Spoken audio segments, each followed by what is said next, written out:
All right, everyone, welcome back to the podcast. Today, I am super excited to bring you guys a seasoned entrepreneur with over 19 years of experience building and running businesses across Nigeria and Canada.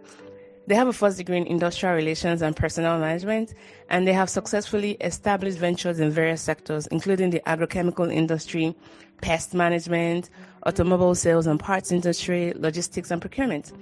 Their business interest spans both Africa and North America, where they continually seek innovative solutions to complex industry challenges. Beyond their entrepreneurial endeavors, they are dedicated to charitable causes that promote the education of the human mind and liberation of souls. They're a devoted family man, a proud father of 4 lovely children, and wonderful husband to a beautiful wife, and that's so true. He's another guest we're having on in this series that we call the Sibyl Entrepreneurial Chronicles. And in this episode, we discuss his journey to entrepreneurship, to actually pick his brain on operating multiple businesses as an immigrant entrepreneur. As you know, for many immigrants, starting a business is not just about financial independence. It's a means of creating opportunities, solving unique problems, and contributing to both their host and home countries, whose policies and settings might be vastly different from one another. Despite these challenges, such as navigating complex legal frameworks, accessing funding, and overcoming cultural and systemic barriers, diaspora entrepreneurs, they bring resilience, adaptability, and fresh perspective to the business world. And we hope to capture some of that in this episode today. Their ventures also often bridge gaps between markets, introduce new ideas, and also foster those global connections.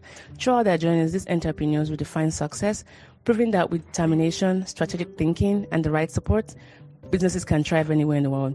Please, everyone, join me to give a special welcome to my very good friend, Mr. Chris Chime, on this podcast for today. Hi.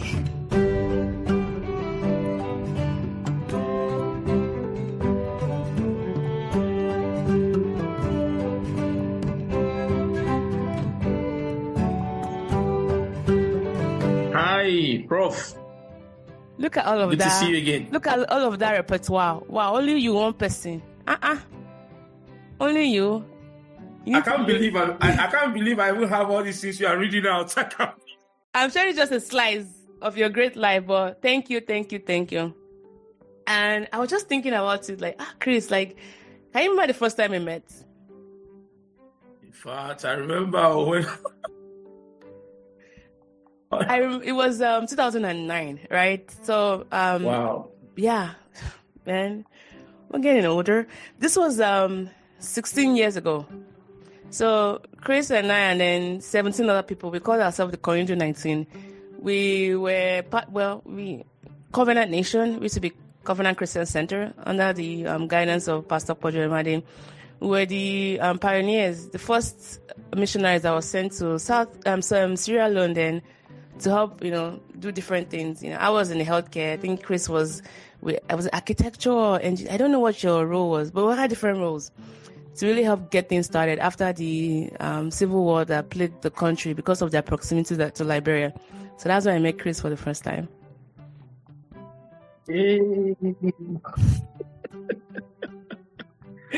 Anyways, it's funny how Africa, and then we're back in North America now, but I'm still having those touches in Africa. In Africa, yeah. So I'm just curious to know. I would like, we always start on this podcast, we like to think about how our foundation, especially things we're exposed to as a child, may have shaped our current life right now. And I know that growing up, so most of us don't see those threads or those connections, but they finally make sense, right? So I'm curious to know, how did you grow up, and how do you think your upbringing has really shaped your perspective on life and business? Okay, for me, I didn't grow up originally I'm from the southeast of Nigeria, a tribe known as the Igbos, of which once you mention the Igbo tribe anywhere in the world, people associate you with business. Yeah. Yes, so, and I'm very, very happy to have come from that tribe because it's entrepreneurship is just something you get to see. You turn to the right, to the left, everywhere. There's someone, an uncle somewhere, a brother somewhere is doing something. Okay, however, for me, my parents were more of, how would I put it now? so to say, you say civil servants, okay? People who believe that, go to school, have a first degree, get a job, do the normal thing and all that. My mom was, she retired as a matron. My dad worked in Nigerian Railway before he retired and all that. So I saw firsthand, it was like education, get education, do this. It was just like a linear movement. Okay, so for me, of which I told that part, but I remember very well when I was 7 years old. So I saw a charcoal and I thought about it. I said, people can bag this thing and turn it to money. I never saw anybody doing it. Trust me, I didn't see anybody doing it. I remember going to gather some coal. I gathered charcoal somewhere. I was trying to hoard it to see if I could sell it to somebody who needs it. But you see, for me, now that when you get into entrepreneurship, when you reflect, you think about it and say, you're looking for something that turned on the light on the inside. Mm-hmm. So for me, I remember those days. Every time I see something, whenever I see people rushing for something, I'm like, wait a minute. Or I see people treat something they treat it with levity, treat it as if it doesn't really matter and all that. For me, I'm always looking for the gold in the mine. Like, there has to be something here. Some people will need this thing, So you're looking at that. So I had all those kind of moments. So for me, in terms of value system, what has family life helped me to do? Growing up, values. Number one, whatever you do with anyone, ensure that their own labor is not in your own house. In other words, be upright in your dealings with people. Don't take what doesn't belong to you. Match all your rhetoric with action. I learned that at a young age. Match your rhetoric with action. In other words, if you say you're going to be somewhere, you're going to meet with a group of people, no excuses. Ensure you do it. Ensure you apply yourself to it. Ensure you just in your day-to-day, dealing with your fellow man, just ensure that you keep it straight. Be upright. It doesn't matter whether you win, whether you lose, just keep it straight. Okay? So it's very important. So for me, these are the things that helped me in my growing up. Integrity was at the front burner. And that's why to date, I've never dated anybody in business who has any issue with me as my integrity. Never. I can say that anyway. Okay, so these are the things that have helped me while growing up. Thank you for sharing that.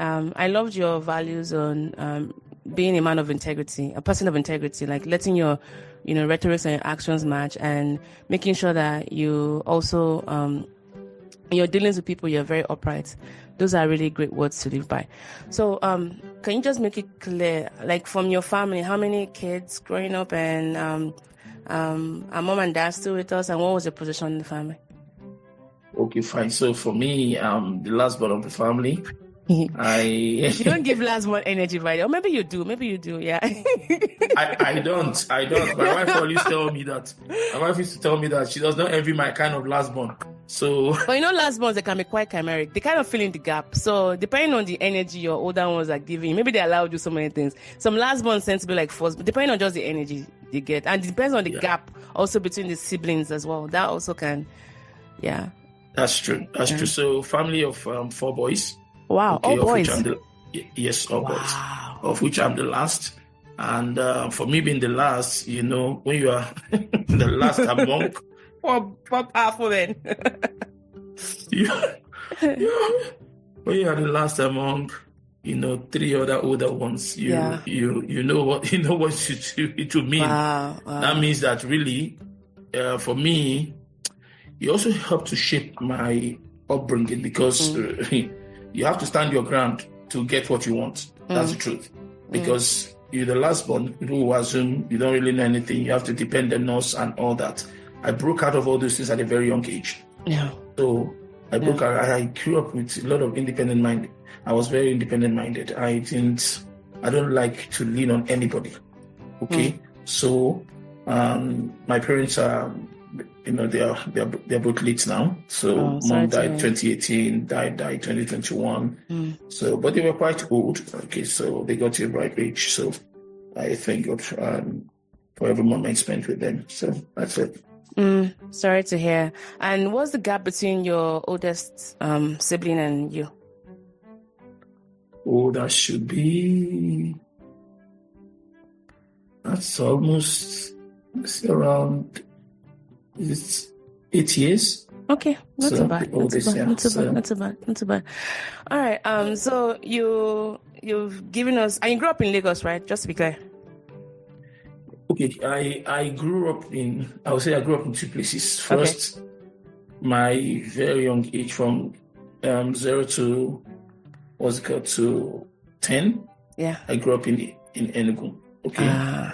So then from 11 years all till my adulthood, I grew up in Lagos. In Lagos, okay. So invariably, you can say I'm mixed blend, Yes, exactly. Now, in Enugu, were you in the city or were you in the more of the interior parts?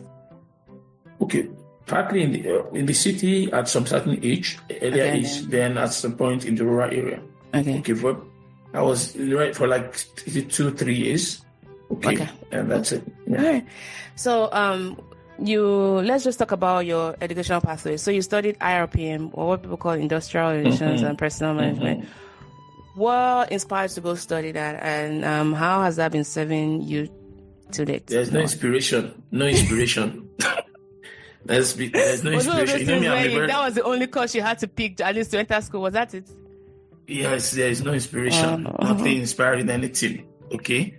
It's just saying that, okay, I needed to have a BSc, and then, okay, what do I do now? Okay, let me pick up what's available. That's it. And just get in and do it. Okay. Yeah. So there's really no inspiration. Nothing. It's just what school was that in, Chris?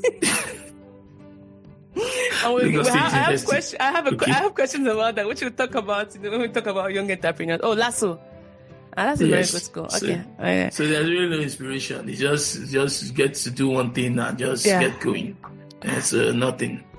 Inspiration aside, which you say you didn't have, if you were to think about, like, condense those 4 years you spent in school, what anything that you think you learned from those times that is still serving some purpose in your life to date?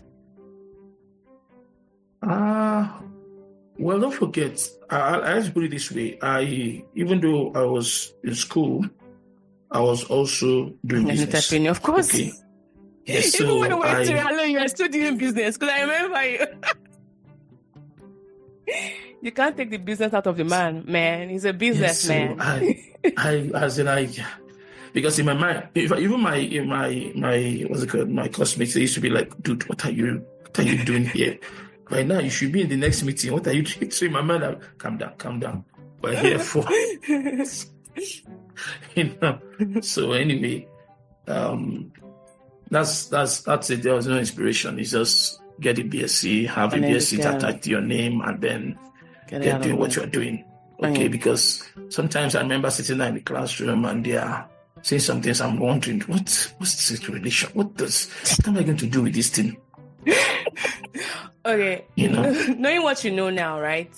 And given how they say hindsight is 2020, if you could go back again and redo those formative years of your life when it comes to your schooling, what would you do differently? Now, what would I do differently? Very simple. Immediately I found out what I want to do in life, I will look for. For me, this is the definition of education. Education is this: go and get your mind educated based on the things that you've come to internalize, that this is how I want to give value to the world. Okay? So I'd rather look for courses that has to deal with what I'm doing, okay? And I'll apply myself to it. Now, why did I say this? I remember very well, 2012, I went to South Africa. There's this school called Pest Management Academy or something like that. So now it was based on what I was doing at that time.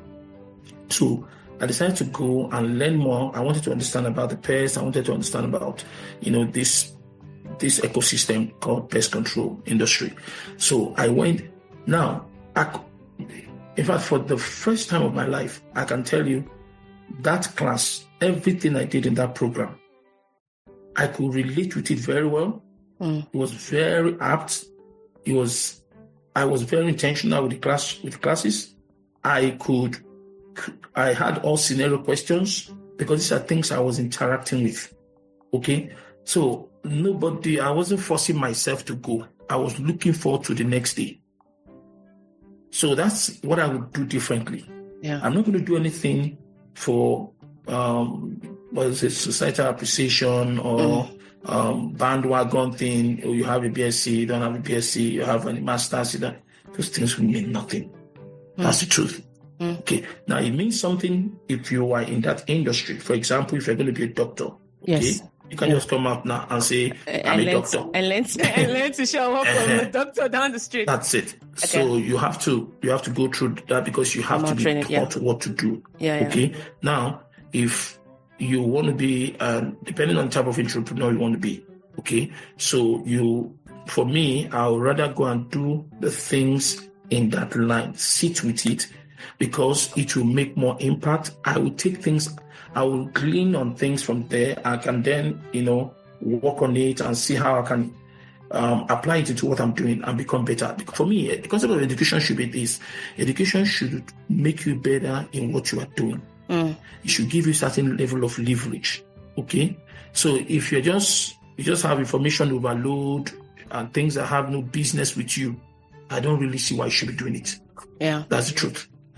I feel like that's a balance. Even as someone in education, I endorse that. However, I also want to add a caveat. There's that premise that we're thinking that everybody knows what they want to do. This is why I feel like knowing yourself would definitely help you take this advice. I don't believe school is for everybody. As a matter of fact, I've had a couple of conversations with some of my students who were thinking about dropping out of PhD programs, but they were kind of worried about what their family members would say, and at the end of the day, they realized that I actually don't want to do a PhD, and I had to let them know it's okay to feel that way. Like, if you don't think it's going to serve your purpose, you can leave and just master out, get your master's, and then go on an intern, get a job in an industry, and then start building your skill set from there. And it worked perfectly for them. I've had, a couple of students have these conversations with them. But if you don't know what you want to do, I still believe in the value of formal education. Like, try out different things, and then formalize what you want to do. Use that to serve your purpose.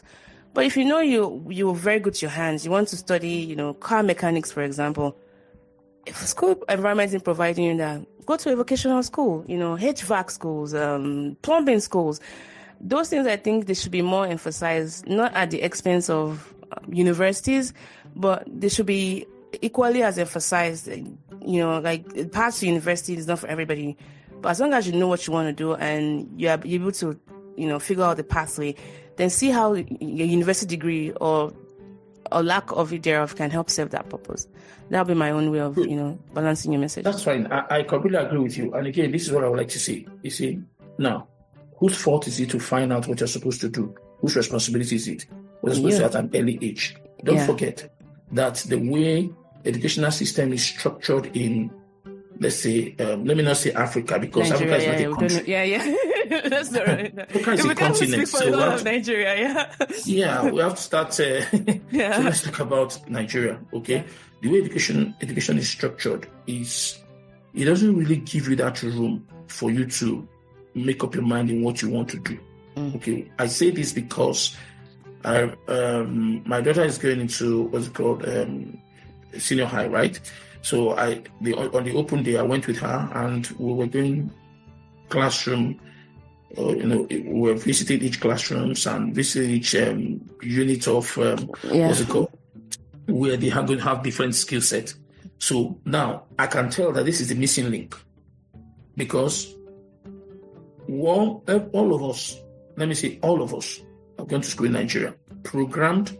I would say a lot of us, at 95%, programmed to say, listen, you finish your elementary school, your primary school, you choose secondary school. They start telling you from when you were in university, telling you, not even university, when you just get into secondary school, they tell you, listen, you're going to be a lawyer, you're going to be an engineer, So then I remember, finish up your junior high, you want to go into senior high.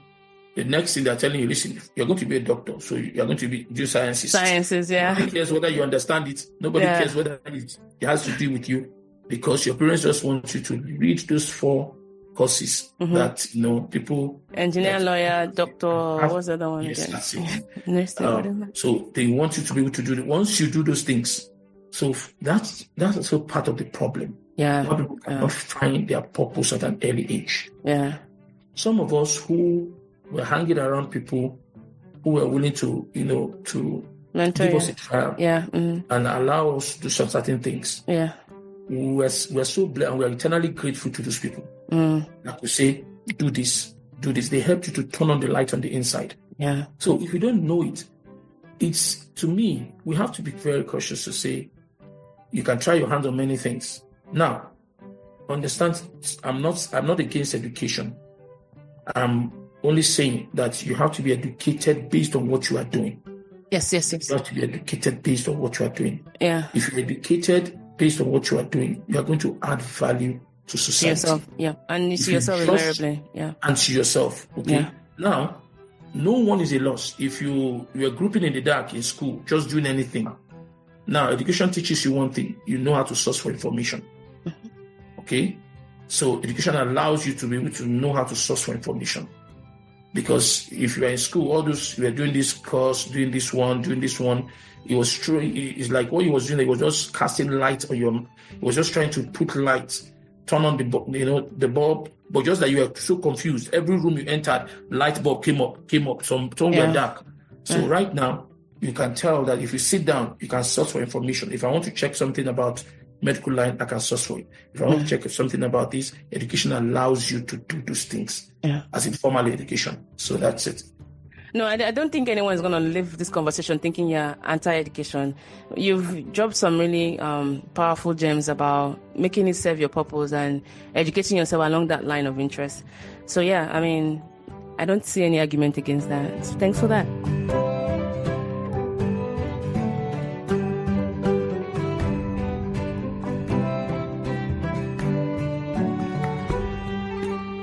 So you were in Nigeria and then you got married.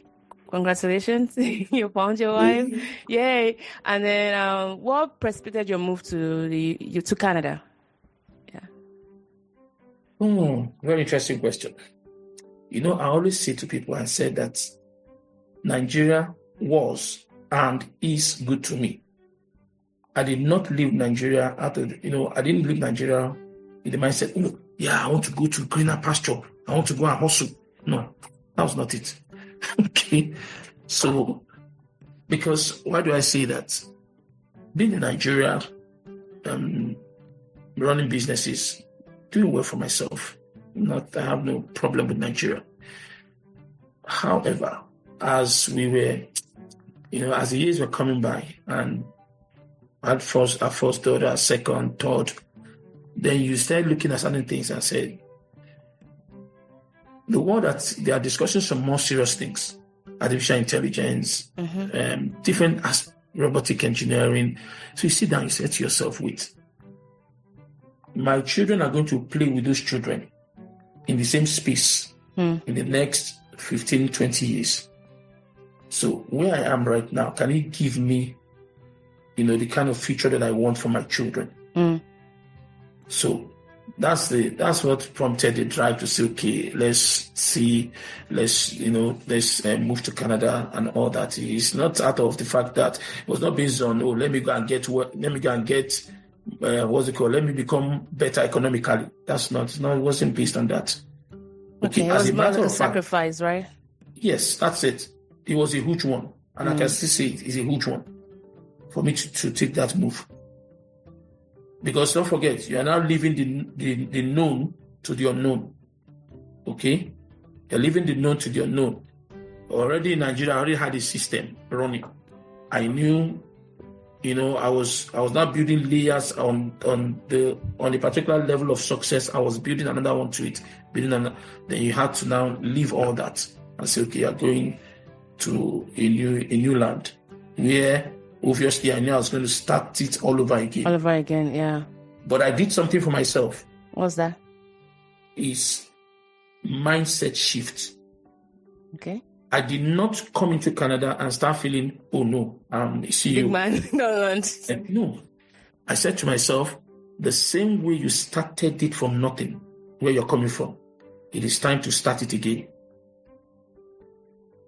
So it made me such that when we came in, I had to do something saying that, and this is what I advise people. I say, see, if you are moving from one country and coming to a new one, no matter how much you have, try and understand something that if you go into, except you have so much money to throw around to do experiments, to say, you know what, I'll buy this franchise. If it doesn't work, I will go back to what I know. Okay? If you don't have that kind of money, pretend as if you are broke. Because you need to understand the people. You need to understand the culture. You need to understand the environment. They're two different things. Yep. Very different things. So it's very important that you pretend as if you don't have that money, even if you do, so that you can go through the process of growth. That's the reason some people will come with so much money where they're coming from. And then, because they feel that, it's the same environment. I'm going to buy Kentucky franchise. You first realizing that the money you thought you had that was so much would not even buy you the franchise. And even if you did, even if you eventually do, what will happen is this. You forgot the fact that you're going to pay royalty, you're going to pay for advert, you're going to pay for this. Then where you're coming from, you're not used to paying those. You grew by the ranks before you went to those things. Suddenly you're like, no, this franchise is not giving me money. This franchise is not doing anything. Because you took a wrong leap. You don't do that. So for me, that's always what I used to say to people. I say, listen, keep the money that you have. Go and take up a job. Learn the laws of the land and the people, the culture, the environment. Yes, because that's education in its own. Yeah. Yes, it helped me because for me, when you're an entrepreneur, you take up a job in a new land. What it will do to you is this: it is not just the money. It's not. As a matter of fact, it's not really the money. That's the truth. Free experience. Okay? Yeah. You want to learn something with the people. You want to be able to. You want to be able to understand how they think. You want to understand. You want to see, because you see, when you're coming first, you're coming with this mindset. Oh my God, this big institution. Where am I going to start from? You understand? But you know the thing that happens is, as you start interacting with the people at workplace, just say to yourself, wait a minute. I'm smarter. I know something. I know something. I'm smarter. Then confidence start coming. Then you say to yourself, wait a minute. I've done these things that I'm coming from. Yeah. Wait a minute. What is this? Is this what's functional? What rule are they giving me? This is nothing compared to what we've done. You get what I mean? So automatically that will help you to turn on something on the inside, to realize that you are now in that environment whereby if you allow what you know, if you work with it, that environment will reward you. Thanks for that. I feel like that's a critical step. Especially as immigrants, we need to understand. And I think by even serving as that purpose of not going back, but finding an employment and then you can also learn what it's like to be on the other side. Because you're planning to have your own business. You know, how do you ensure workplace dynamics are good? How do you ensure worker satisfaction? And then even some of the laws around taxes and protecting yourself. Because coming from Nigeria, so many of those things, we don't have those solid infrastructure in place when it comes to business. Here, one wrong move, you can end up in jail for the rest of your life. So again, you're not able to go back to school to learn the know-how. Is educating yourself outside of the walls of the school. So thanks for that reminder. I'll be tempted to ask you, what was your very first business? But I imagine that you tell me that it was that cool thing you did when you were younger, trying to hold coals. But you had a business that you started in Nigeria, right? Can you walk us through how you got that started? And moving to Canada, how you're able to, because I know you have your own business in Canada as well. Like, what those two things serve, and how you're able to bridge those two markets? Because again, Nigerian market, Canadian market, vastly different. How are you able to be the common factor between those two entities? Good. Very good question. So, this is the thing I always say to entrepreneurs. Whatever you are doing, no matter where you are doing it, you are acquiring a skill that you can use globally. So, the only difference is this, because you see, I can tell you about these two words, the same human being. That's who they are. Same people. The same way you start out a service and you're talking to your friends and they tell you, oh, that's nice, that's wonderful, that's wonderful. And you're wondering, why didn't they call you? Okay? Because everybody is doing what? Everybody's trying to check you out. That are you really serious in what you say you want to do? So for me, what's the first business I started out doing in Nigeria? I started a pest control company. Okay? So now, how did I get into a pest control company? That's the question.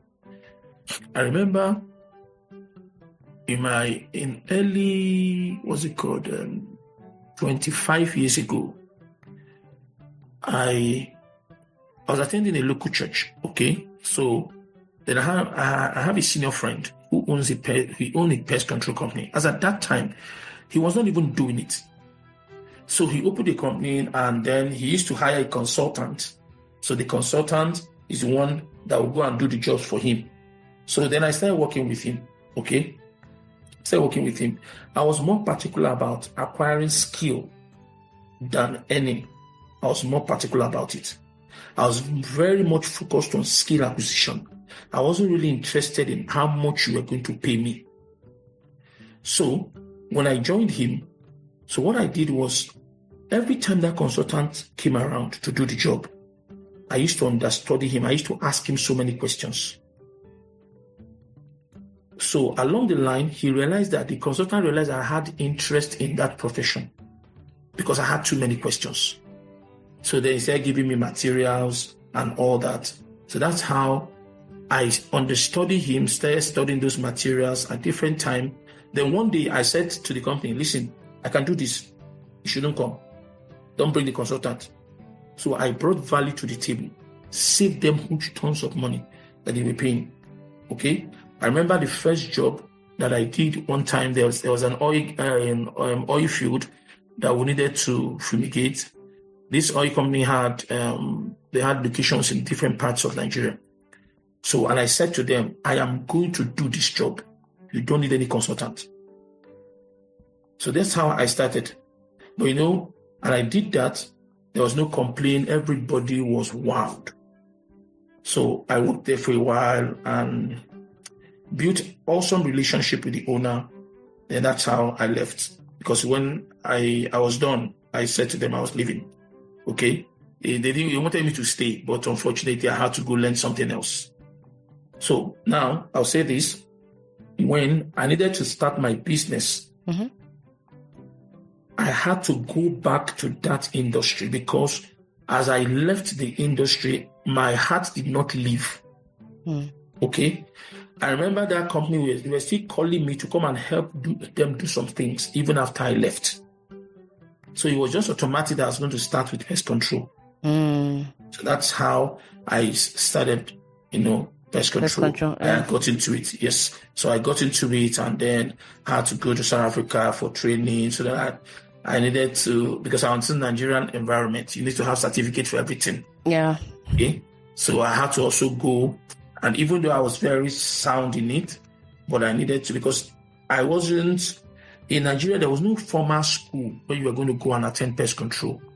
Is that one of the gaps we need to address in education? Do they have that now? Yes.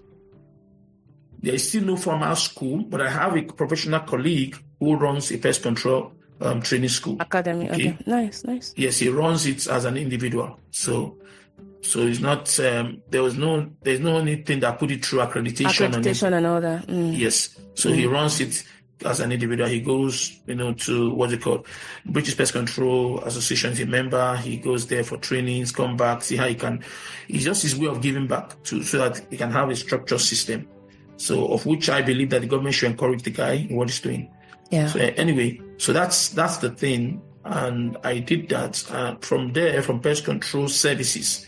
Now, another thing again is this: as an entrepreneur, you've got to understand something that, especially when you're in the service rendering business, you have to put your ears down to hear the complaint that your customers may have with your services. So while we were servicing our customers, Nigerians just left the chat room. So while we were servicing our customers, then I noticed something. There was a trend. So when we do pest control, we treat individual houses. So the customer will call back after 1 month and say, I'm seeing some small, we call them German roaches, but tiny roaches. So we'll go back there, we'll go and treat again. Then they say, I'm still seeing this thing. So that bugged me for a long time. I was carrying it as a burden in my heart. I needed to get to the root of this thing. Okay. So long story short, we found a product in China that we could use to control roaches. Okay. Long story short, we put up a factory in Nigeria where we started producing that product from scratch. Okay. So that's how we're able to meet the need of that complaint. The factory was born. So basically you had done the job, but then the chemical you're using wasn't catching the tiny roaches. Exactly. So you figured that, and then you now control, you seize the production line, by the way, by creating, oh, look at that. Exactly. So we created something that is odorless that they could feed on. So we created we created a bait. Okay. So we had to create this bait. We just put it in different places. We used it for the first customer, wiped them away completely. 6 months, they have not seen nothing. In fact, somebody called me and said, oh boy, the way you did this, your production, are you sure you're going to be making money? Money like this, because every 6 months. Because it's been more than 6 months, I haven't seen roaches. Okay. But again, don't forget, that's where the integrity, it comes to play. I said, I'm not going to change the quality. We're going to leave it like that. I am sure that a nation of over 200 million people, I'm very sure that if he controls roaches for you for 6 months, so other people still have the problem. So he will keep recycling till we get there. But what you're losing, and I use that word carefully, what you're losing in those, the time lag that because now it's longer, right? You're gaining in happy customers who refer you out. And that's how you keep business going.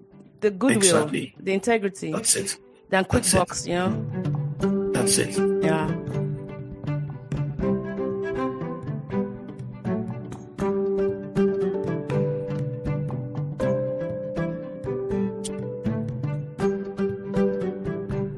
So now marrying it, okay, now I'm coming to Canada. Okay, how did you suddenly decide to? People think you just suddenly started a company. It's not suddenly. Okay. Because what you're doing in Canada is different from what you're doing in. So I'm wondering why you didn't expand that to Canada. So I want to hear more. Now I will explain to you. Okay, I remember before I came here. I was studying around pest control industry in Canada, the weather, the this, the that.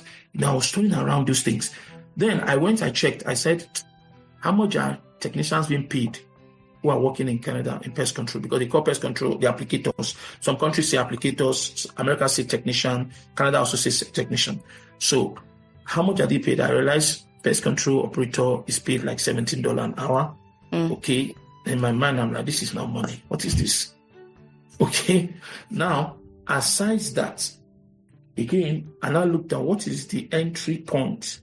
There were too many rules. You had to go to this place to get a license. You have to do this one and that one. So in my mind, I'm like, after I get all this license, you mean if I work with a pest control company, I'll earn $17 an hour? I say, this is not money. Entrepreneur to share math in Lori. Straight. Entrepreneur has done the math in his head. That's what you said. Sorry. It's not money. This is not money. Do you understand? Now, again, don't forget, because of also the seasonal, a lot of businesses in Canada too are like seasonal businesses. Do you understand? Oh yeah, because of the weather, climate, it gets cold. Yeah, all those things. In the States, I don't depending on the place you go. Yeah, I don't mind buying a pest control company in the States. I don't mind, because you have business all year round. Do you understand? And because when I see the kind of the kind of revenue that they are declaring annually is mind blowing. Do you understand? So being here, so I looked at all the thing about pest control and all that, and I'm like, every environment has its own language. I don't think I want to sit with this here and make this kind of money. Okay, now I am still in the lookout. If I find a pest control I want to sell, I don't mind buying. However, it has to come with very strong contracts. that runs all year round. All year round, instead of the seasonal ones, yeah. Yes, it's very important. Okay. So now, but again, I didn't go to logistics by accident. I have to explain that. All right. Because I remember when I left the first company where I worked, that was a pest control company. When I left there, I went to one other place just for a few months, and I moved into logistics. So I was working for a company then that they were lifting, petroleum products for Total. Okay. And I was a field manager then. I was the one managing those trucks, and also I've had experience when it comes to logistics. Okay. So coming here, the only thing I was now doing was I was looking for which was the entry point. I was also very careful because in North America, I tell people, no matter how your idea is, put it through the prism of litigation and ask yourself, you want to reduce, this is me personally, I may be biased, but I don't like doing business that has too many windows to have litigation. Yeah. Especially in a super litigious country. Exactly. Yeah. You understand? So, because, for example, culturally, you can do something in Nigeria and you say, you say sorry, and it is sorry, and everybody will go their way. You can't say sorry in North America. Or go and call your brothers, family members, come and beg. Do you understand? A client can do something to you in Nigeria, he will say sorry. And then if you're not hearing, you hear, oh boy, we are begging, God is hearing. We are not begging, you are not hearing. Okay. So for me, it's very important that when I make choices of business in North America, I'm very, very particular about that. Yeah. I don't like business that has too many, room for litigations. So, and I looked at the logistics, it's very clear. What do you do? Get insurance companies, have insurance for what you do. If anybody is talking too much, point them to your insurance. They solve the problem. You go your way. Okay? Bearing that in mind, you too as an individual, it now means that you also have to reduce your own error. Okay? So, which is very, on the ground of management, is very easy to manage. Okay? So that's the reason I chose what I'm doing today. And so that's it. And in what I'm doing, it has been able to play out because I understand the China. Now, let me bring it back to the issue of when I came and I took up a job. Yeah. Okay. And what job was that, by the way? I took up a job in a distribution center. Okay. Working. Now, I will explain something to you, very powerful. Okay. What happened in that job? In this distribution center, a warehouse, okay, working. So I was in this warehouse. I was interfacing with the products when they come in. Okay? I was interfacing with this product. Now, this thing turned on one light bulb on the inside. What bulb? I kept watching. I saw the product made in China, made in China, made in China, made in China, made in China, made in China. So now, two things. When I was working there, I remember one time, one Indian guy, or was a colleague, he asked me, he said, "What are you doing here?" I said, "What do you mean by what am I doing here?" He said, "When you see somebody that knows more than what he's doing now, you will know." So for me, I laughed. I said, "I'm here to work to earn." Yeah. Okay. But I was, in the actual sense, I was learning. I was trying to understand the people. So when I saw those products made in China, made in China, made in China, my brain just connected. I said, I am OC China. I understand the Chinese market very well. I said, I can do these things. Do you understand? I said, I can do these things. So but what he did for me was I went back to the Chinese market. Yeah. I said, if most of these products, so the difference would just be that here things have to be regulated. Do you understand? So for me, I just said, okay, fine. Now the hurdle will be, how do I cross the hurdle? How do I go into that place where whatever I want to bring in now can be regulated? I said, if Mr. A got it, I can get it. So these are all the things that emboldened me. So not surprised that today we have a product on Amazon, okay? And like the earbud pod I'm talking with right now belongs to me, it's my product.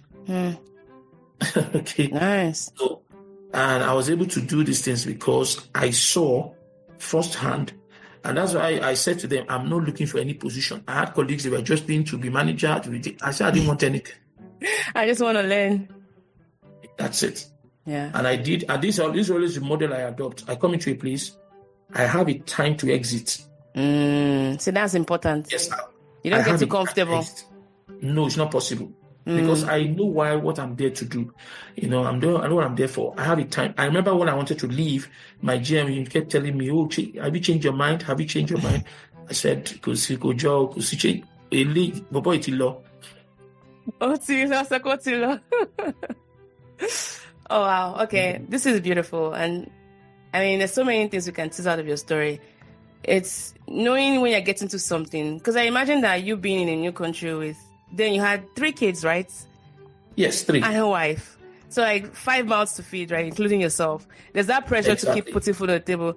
But at the risk of just being complacent and being too comfortable, you knew your exit time and you were not going to compromise on that because your target was on something bigger.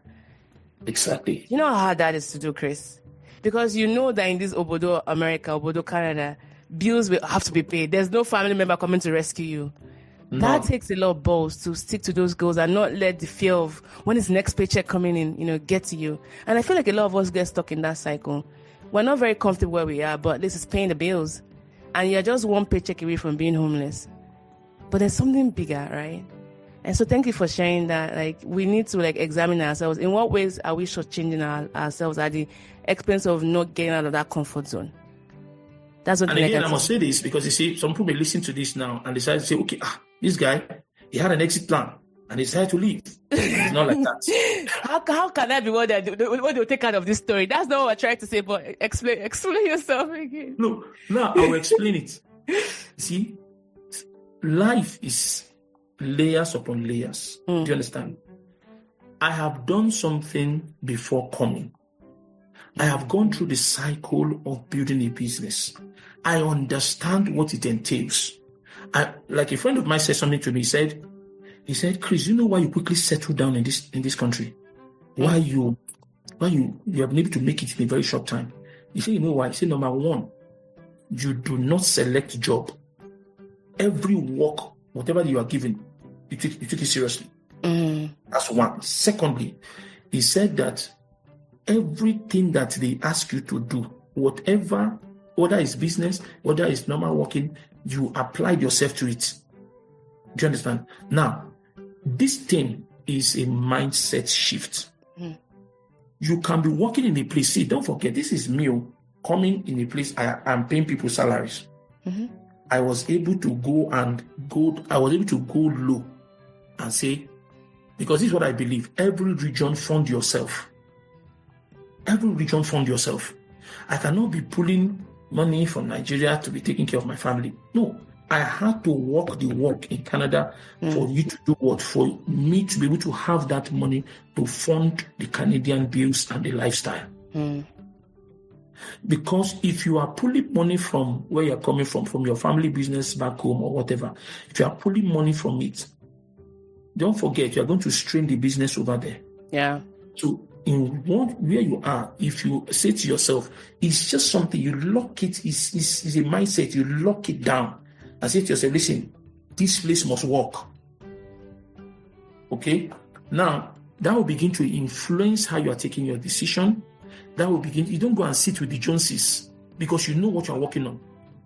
Okay? So that will begin to influence your decision, begin to influence, the choices that you make. Yeah. Okay? Now, I remember very well, while I was at that job, I would talk to people and say, well, how long have you been doing this? Oh, I've been here for 17 years. I've been here for 17 years. Sorry, no offense to that. Yeah. I've been here for 17 years. I've been here for 15 years. Yeah. I have experience in all the streams. So in my mind, don't forget, I'm an entrepreneur. I'll be like, you know all these things, and you've not seen one window to create something out of this place. Out of it, yeah. Now, I understand that, you see, what is not handed over to you or what you do not learn, you can't see opportunity in it. I am blessed with one gift, and I try to own that gift. Is this: when I enter a room, I can see the opportunities very fast. I spot it very fast. That's why sometimes my friends will ask me, what project are you working on now? What project are you working on now? Because I'm always working on one thing or the other. Okay. So, but the thing now is, when you find out what you want to do, okay, I did not just get up and left my job. 2 years into that job, I had registered a company. Okay. Oh, wow. 2 years into that job, I had registered a company. I used to do, I will work Monday to Friday, Saturday, Sunday, and on the evenings after my regular job was my own time to run my own company. So I was not lounging and saying, in 3 years I resign. It was not sugar. I'm not trying to psych myself. So I knew that I had work to do. Do you understand? So I arranged my lifestyle around to say I didn't have time for frivolities. Some people used to say to my wife, we see you, we don't see your husband, because I was working on.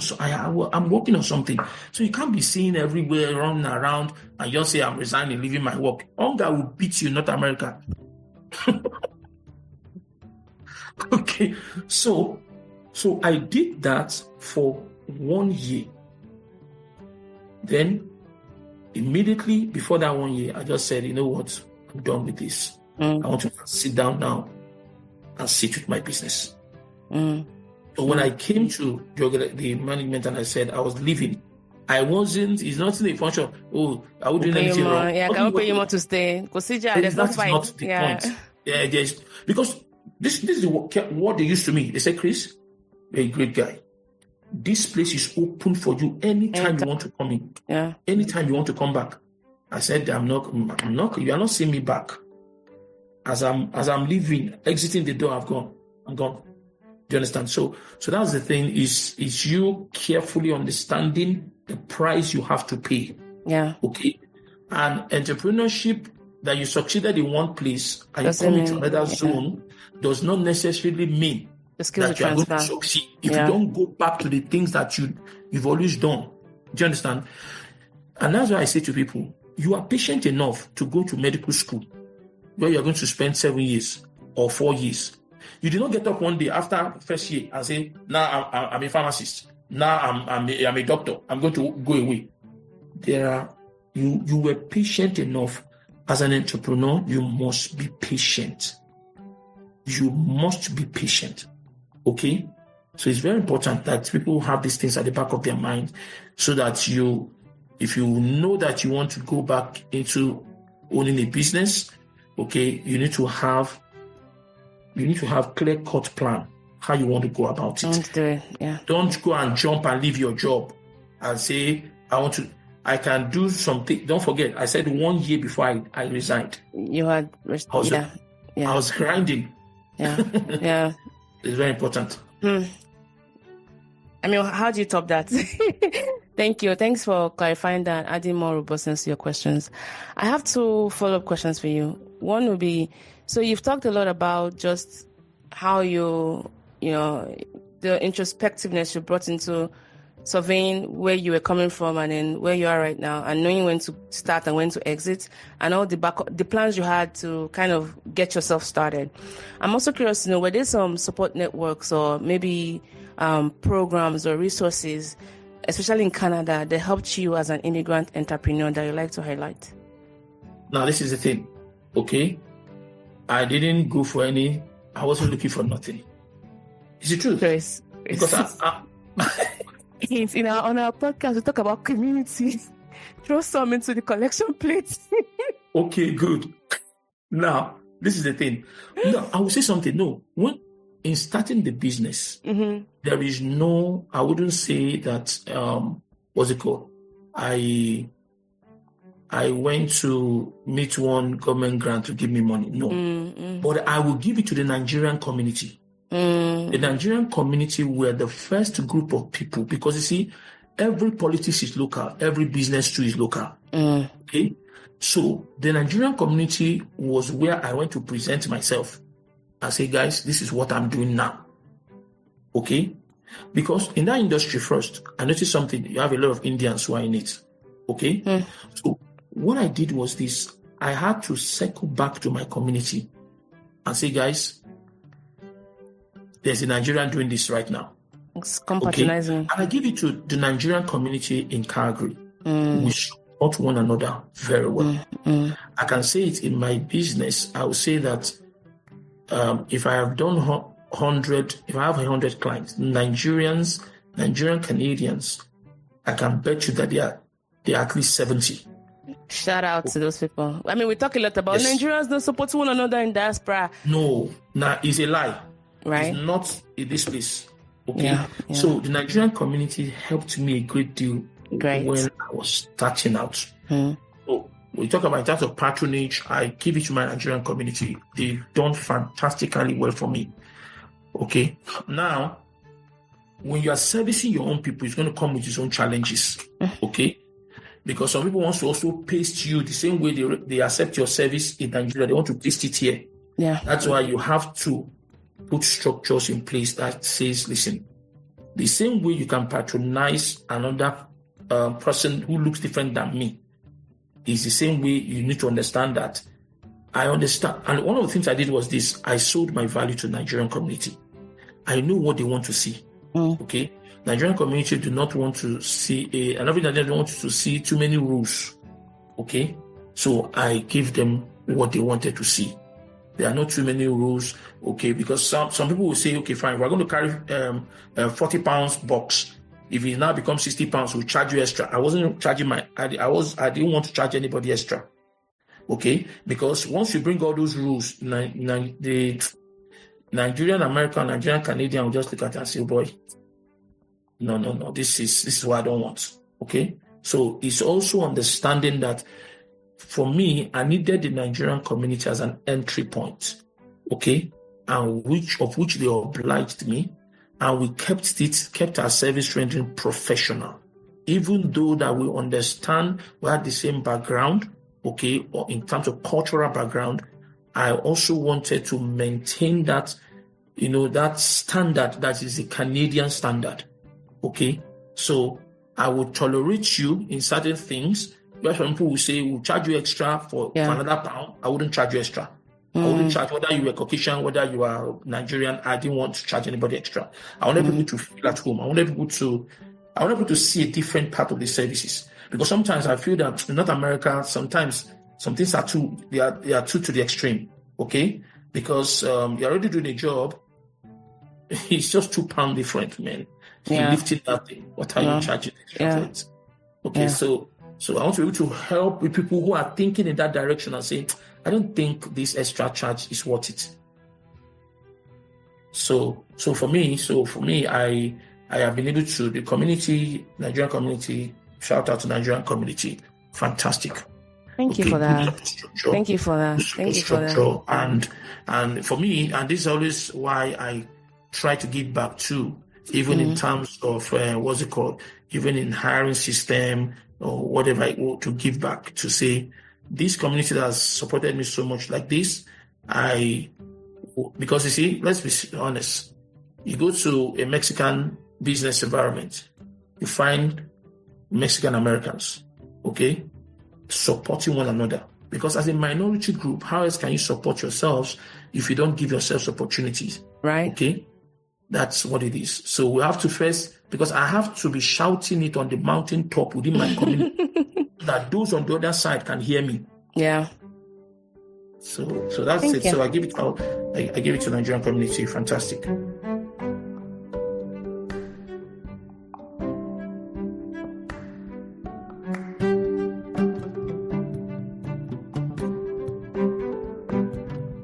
That's a great, you've just said some of the things we already know to be true on the podcast.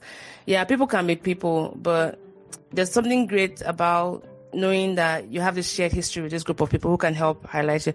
And I bet that you do business with everybody, but you being able to highlight that, even for the Nigerian Americans, I don't think I'll have made it this far. And I think that's very big of you. Now, you have businesses in Nigeria and Canada, right? There's this ongoing sentiment that if you have a business even when you're in Nigeria, so people are stealing from you, they are making your business bad. If you're not going to the office all the time, how much more if you're on the other side of the pond? So how do you manage to keep your business running efficiently from Canada, especially the ones in Nigeria, knowing that sentiment we have about our own people just always wanting to steal from, employers and not, do the right thing while you're not there? Okay, for me, this is the thing that amazes me about my my country of birth, Nigeria. People always flip on everything. You should understand something that, you see, there's a really fundamental challenge in running a business in Nigeria. What is that fundamental challenge? That fundamental challenge is that as you are hiring one person, understand that he's not just there to help your business. He also wants to feel important. He wants to he wants to be known as a new chairman in his own family. So me, I told myself the truth that as you are coming like this, as I'm hiring you like this, you are normal, but you're also a thief, in quote. Okay? Wait, what? No. I'm sorry to say, but it's almost like it's like an unwritten code somewhere at the back of my mind. As I'm hiring you, you're going to steal from me. Don't worry. I know that one. So I am not worried about it. Okay? As a future employee, as a prospective employee, I don't know how you feel about that kind of sentiment, but I can see just how it feels safe to knowing that, you know what? You can be a thief, but prove me wrong by not being a thief. You need to understand something. So when I see people, they stole from me, I'm like, dude, what are you talking about? This is a general problem everywhere in this country. It's not right, though. It's a general problem. So what are you going to do? This is what I decided to do. Before I left for Canada, so I started doing something. I will ask my people to take certain responsibilities, okay? So maybe I went to Ghana, I tell them, handle things, do your thing and all that. Okay. Now, I know some things that I do. See, some people ask me, how are you able to manage your business? Well, a client told me, I went to Nigeria one time, and one of my customers told me, he said, I didn't notice you were not around. See, where did you find those guys? In my mind, I was saying that, hey, Boy Alumo, if you know the things I'm doing, the technique I've used to hold them down. You need to write a book about this. You need to teach a master class, because I can't tell how many entrepreneurs are having high blood pressure all the way from here because of their businesses in Nigeria. You know how many have told me that you're still running business in that place. I don't know how you're doing it. Even with CCTV, they have CCTV. They'll be watching it, getting high blood pressure. This person, I saw her. They charge the account, but then they pay into a personal account. So all those things, I experienced them. But let me tell you what I do. I told myself, who are the 80%? What's it called? That 20% that gives me my 80%. Oh, I see. Percent output. I focused my energy on those ones. I took, the office phone where the call will come in for individual customers. I took it. I gave it to the most senior person using the phone. Make him feel important, right? Back to your number one. Take the phone. As I was giving that phone in my mind, I know that all the individual customers that pay cash, you will take all of them. In my mind, take them. That's what I'm willing to sacrifice. Take all the individual customers, collect the 100K, collect the 50K, take all. But I wanted that 20% that was giving me that 80%. I wanted my people to continuously service them. That 80%, they will never pay you cash. That 80%, they will not pay into a company that is not the registered one doing business with them. Okay? So it's all about asking yourself, what are you willing to let go? Sacrifice. What are you willing to let go? But the problem, what I notice people are doing is this. You want to be here and collect here and guide here and guide there. Everything, yeah. Give all those things. Focus your energy on what you want to achieve. Okay? I don't want the businesses that I started to die. So what did I decide to do? I said to myself, you know what? I'm going to make this corporate stealing. I'm going to make it official. Oh my goodness, Chris. Okay? I'm going to make this thing official. Meaning that, because one time I jokingly asked my senior employee, I said, dude, where are all my individual customers? I'm not seeing them. Where are they? And watch what I did. When I left that number, I didn't connect to WhatsApp. I wanted him, because at the back of my mind, take them. I need them to feed your pockets. but I wanted you to be doing this, to attend to this 20%. That will give me 80%. And did you make them know that you knew that they were doing that? So there was a mutual understanding. Yeah, no. The thing is this. I didn't, when I was doing it, when I was giving it to them, when I was opening up all those windows, I didn't tell them that I know that you're going to do that. Yeah. No, I didn't. But at the back of my mind, for my own sanity and for me to focus, I did it. So when I asked that question, I was asking the question to confirm what I already knew. And would they confess, or some of them will lie about it? No, they'd be like, we didn't see them. Some of them, they call, they don't do this. So in my mind, I'm like, my way, you are in me. Was there anyone that kind of like surprised you and they were very honest to the very end of it? There is no, that is most sad, I'll be the one that will call. I'll be the one that will call and say. Can we just talk about how sad that is, really? Think about it. There's nothing to be sad about it. It is just a knowing of the environment where you have put your business. Do you understand? You can put the difference between Nigeria and here. You can put business in North America and go away for 30 years. Because the law supports you in a way. That's it. If you go to Nigeria now and drag one guy and say, I want to get me police, this guy ate my money. You pay the police for the detention. You pay police. They'll call the family member come and beg you. They will call family member to come and beg you. By the time you spend all the money, how much have they stolen? How much have you spent? Is it worth it? Yeah. So find a win-win. That is, it's just like you saying that you want to go and take natural resources somewhere, and they told you that there are mafians in that place that will not let you take that natural resource. What are you going to do? You will find a win-win between you and the mafians so that natural resource can be taken. Mafians are all right. Everybody will be okay. Do you understand? So if you don't find a way to provide this balance, listen, even that one you are seeing will be gone. The people will run down the company. They will go home. They will look for the next company to go and run over. Yeah. Do you understand? That's the truth. So is a price. Are you going to let your dream to keep going on so that you create opportunity for you to return? Or you are going to let the dream die? Because the truth is they are going to go somewhere else and run it down. Leave on that one. It's going to happen. Do you understand? So for me, then another thing I did was this. So when I noticed that the individual customer, so some will call me and say, "Oh, your boy came and did this, your staff came and did this," but they didn't report it to you. I'm like, okay.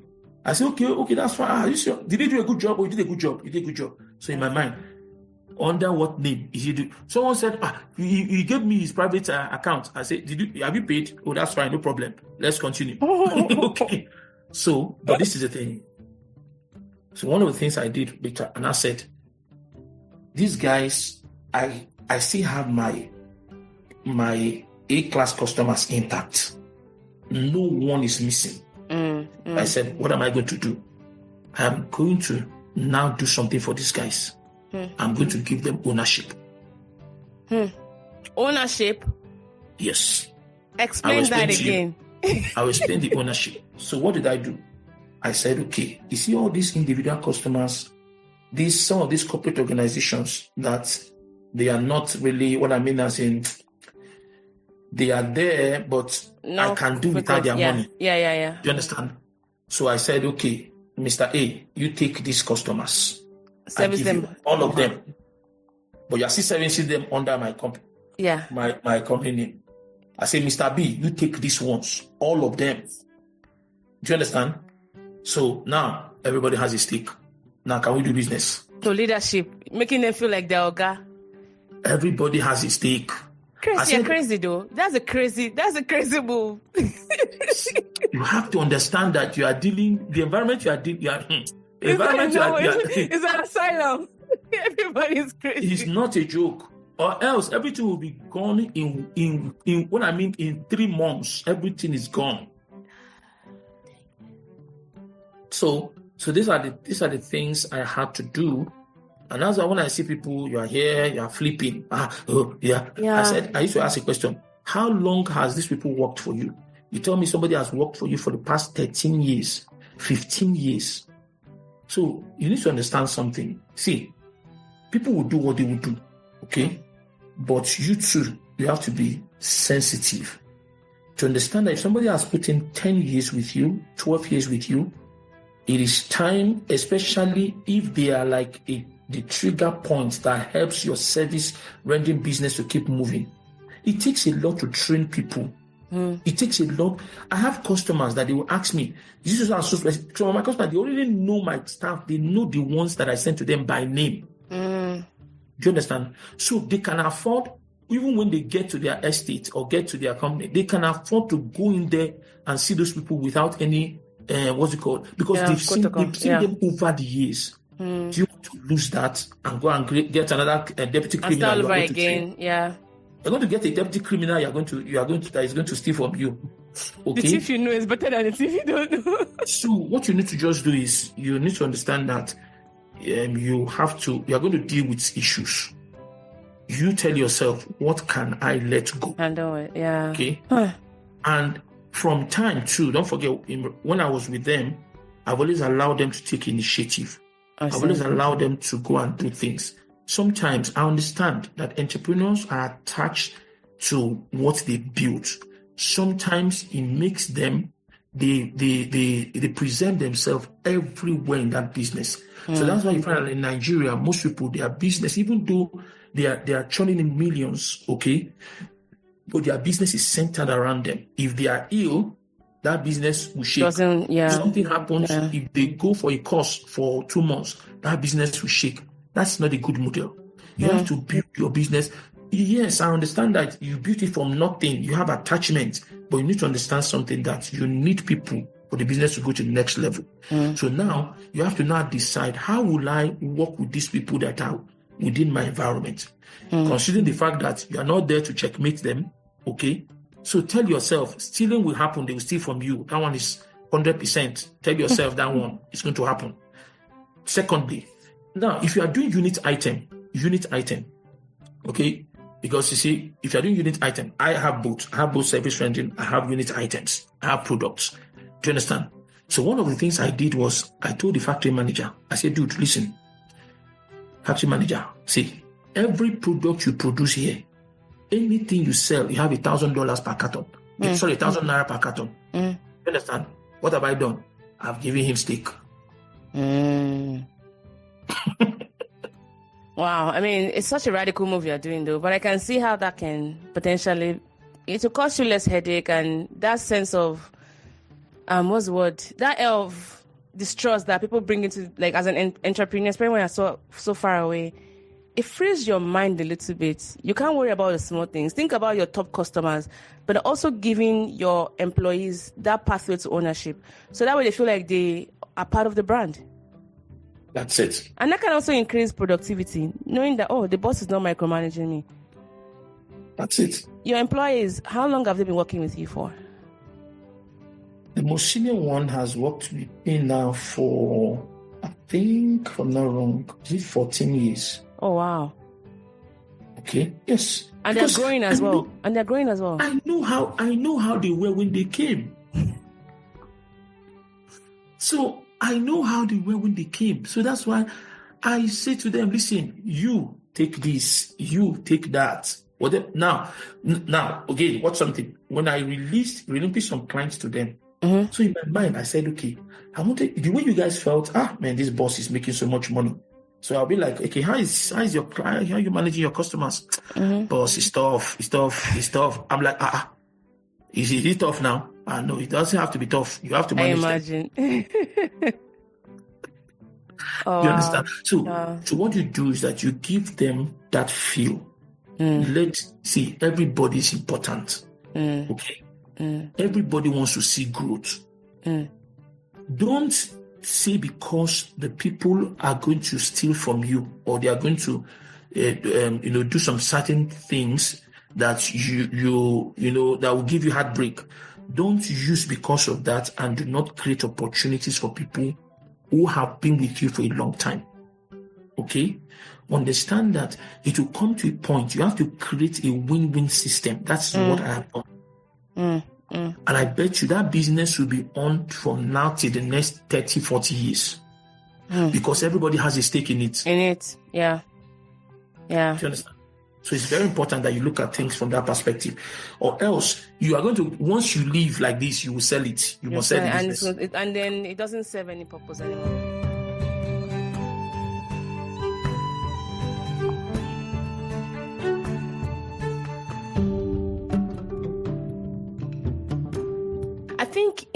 listening to you, I see that the business model, especially for entrepreneurs, is run the way we do the house help model, where we'd never want to think of them as the same plane, like they're not on the same level as us, which can be quite dangerous, because if you are bringing them to your house, they're taking care of your kids, feeding you, and you're still looking at them as less than. If they really want to do something to you and hurt your family, they can, and we've seen cases of that happening. But your own model is, I'll give them the platform to be equal owners in the business, but even that ownership is still very controlled, in the sense of the 20% that will give me my 80%, I've already, secured that I can let go of this little thing. But in the mind of the other employers, like, he trusts us, he's giving us, he's even giving me his client and all that.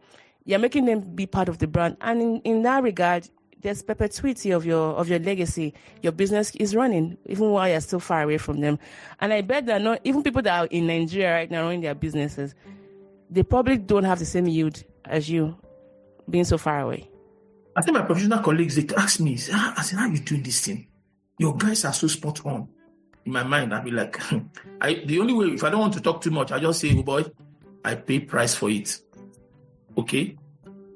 Because, you see, I have some professionals will call me and say, okay, this is a challenge we're having with our workers. What should we do? Because to them, you are a man to talk to. For you to have been away for it since and things are happening, you really need to know what you are doing. And I told one guy, I said, listen, you need to understand something. You are the boss, but all this attitude of get up, fire this one, fire that one, you will keep recycling people, and your business is not going to grow because you're not allowing, you are not giving room for people to breathe around you. Okay? Understand that as you focus your energy in building that 20% that gives you that 80%.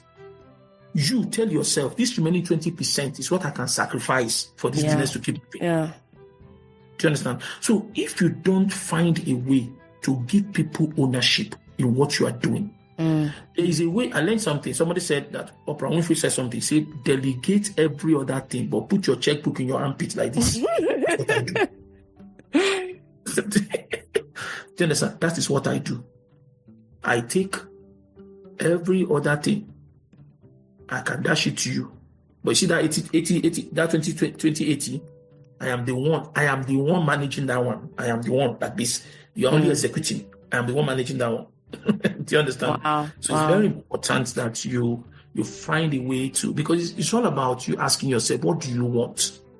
So when people tell me about these things, my question is, what do you want? Are you going to be chasing all the small cents, all the pennies, or you want to focus on the real thing and go where you are going?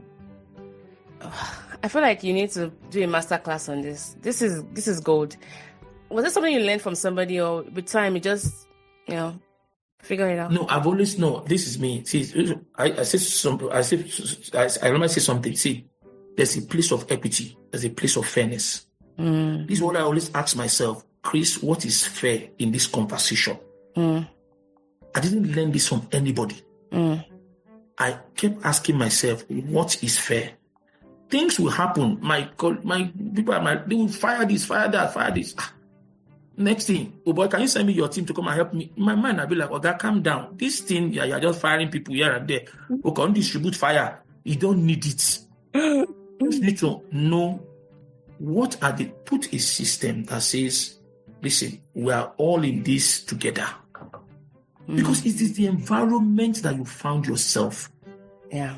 The next one you are about to hire, the only reason you think is righteous is because you have not put him where he stands. There's money. Do you understand? So for me, I always look at it to say that, because when I was there, I used to ask my guys, I said, what have you done right now? I said, you have earned this amount of money working with me. I need to see what you have done with it. You understand? So, and I try to help them, whatever things that are important to them, I try to get involved. Do you understand? So, because I know that I had to build a solid community. I wasn't building a business to say, I'm going to sit down here for life. No. Okay, so I wanted people to have a sense of belonging on and to, what bothered me. Okay. So that's the way. Now, I know sometimes some people say, hey, you do all these things, they will sit still. Okay, listen, stealing is already constant. Leave down. Wow. Okay. I feel like I can keep talking to you, but we need to continue the conversation. So and this next question, you actually inspired it. With the way you're going, I can see that you have that longevity. But one thing I noticed in Nigeria, and I think it's maybe particularly so for most developing nations, is we don't really see that intergenerational transfer of business, ownership. So how are you changing that narrative, especially with your kids and all that? Is this something you hope that someday they can inherit and keep it going?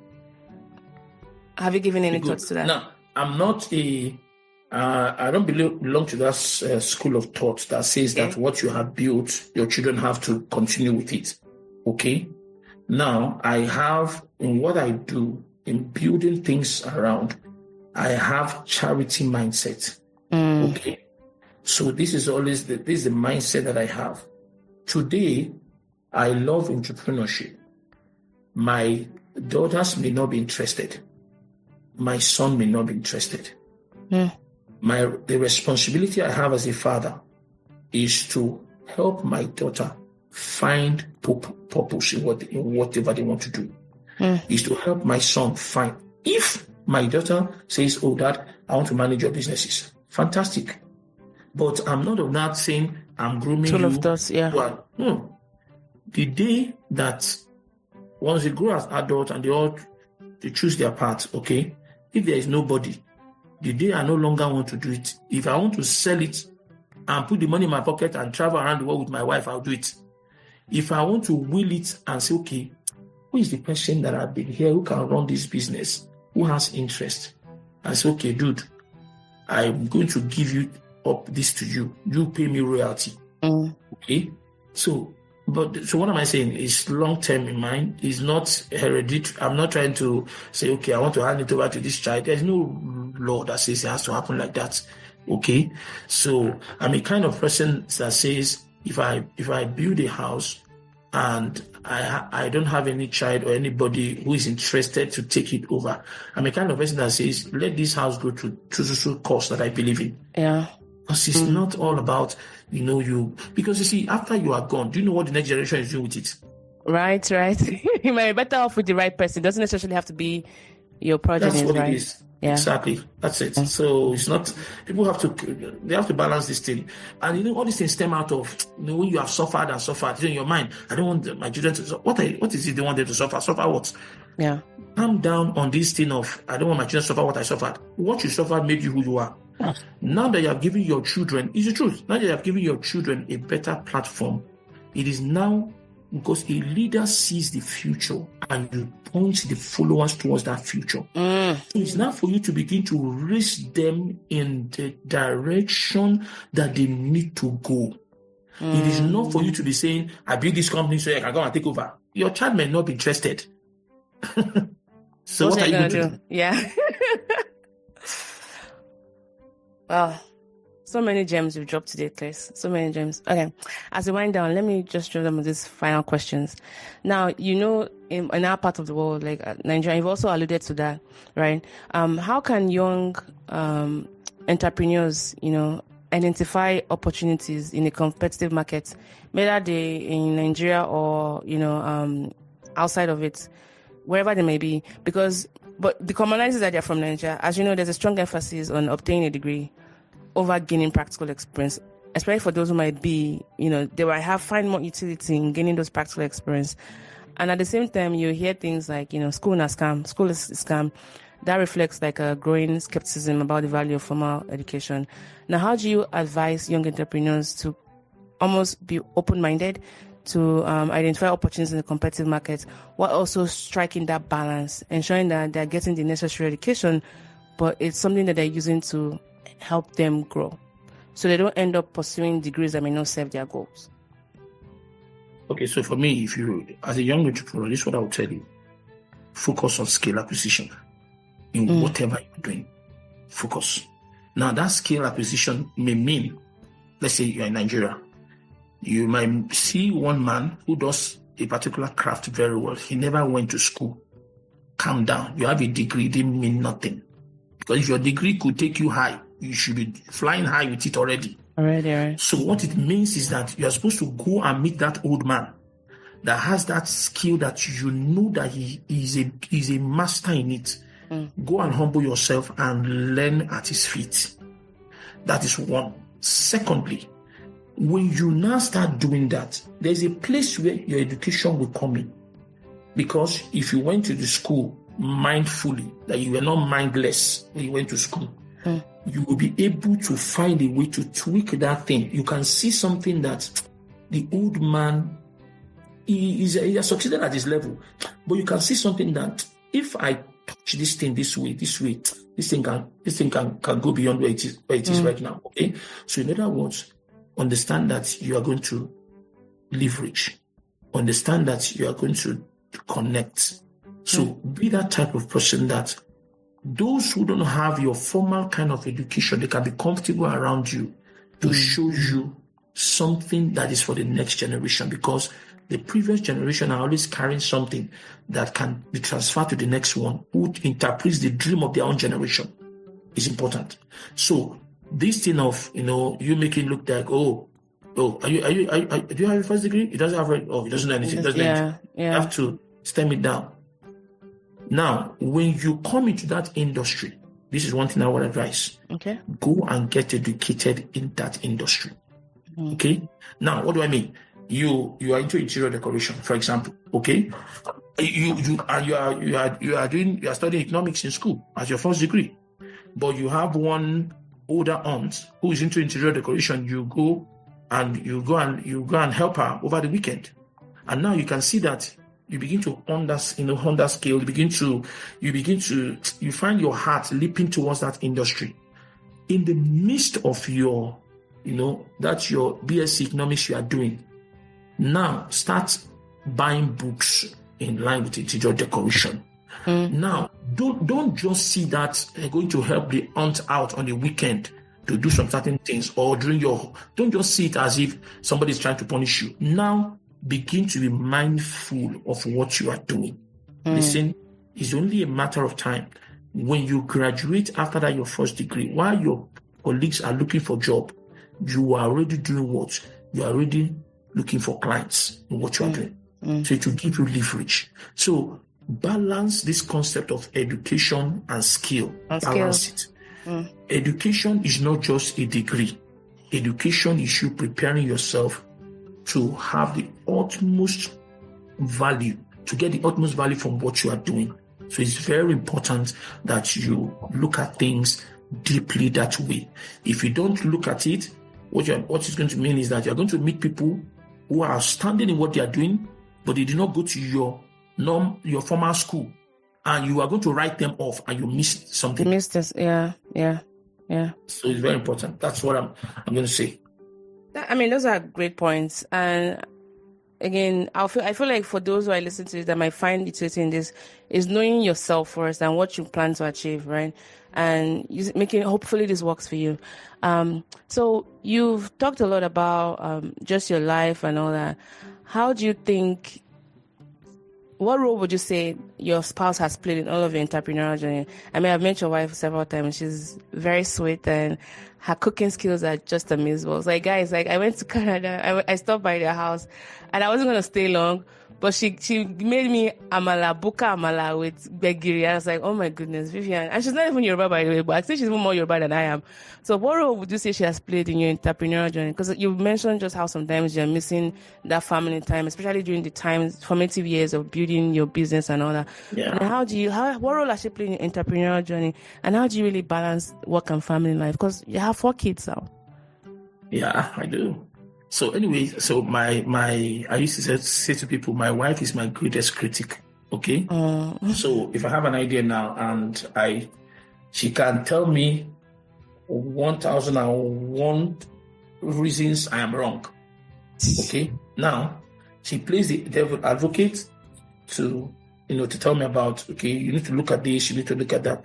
Now the thing is me unmaxing, as in what I mean as in how are you, because see, this is the thing about entrepreneurs. Entrepreneurs does not like when he feels he has a great idea, and then you start puncturing the lines.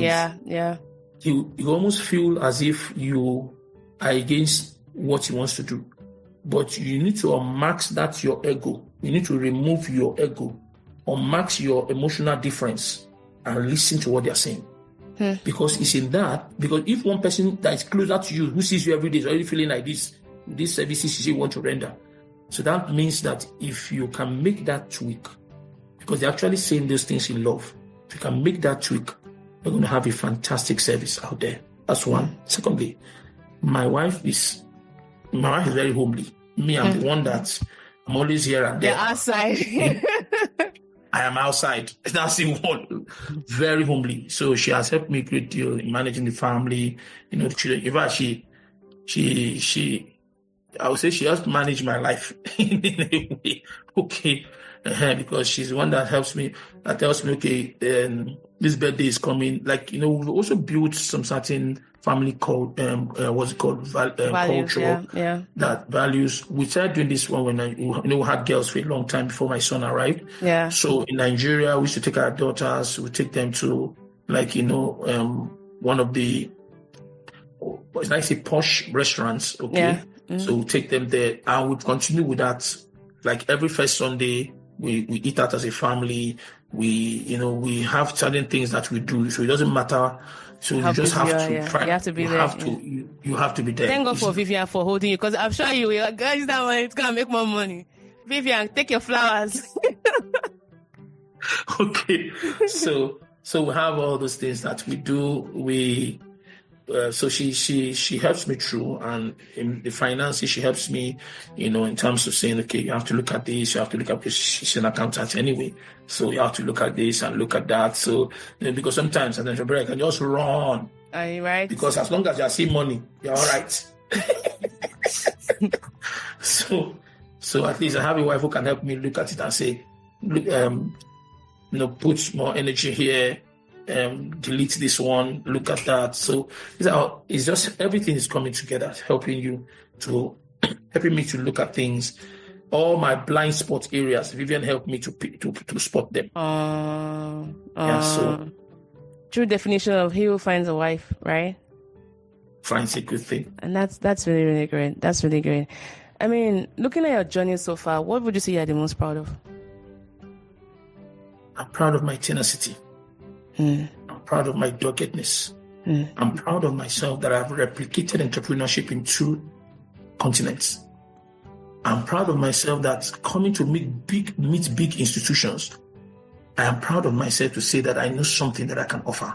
And I went all out to offer that thing. I'm proud of myself to say that I am smarter than certain people, no matter how they look.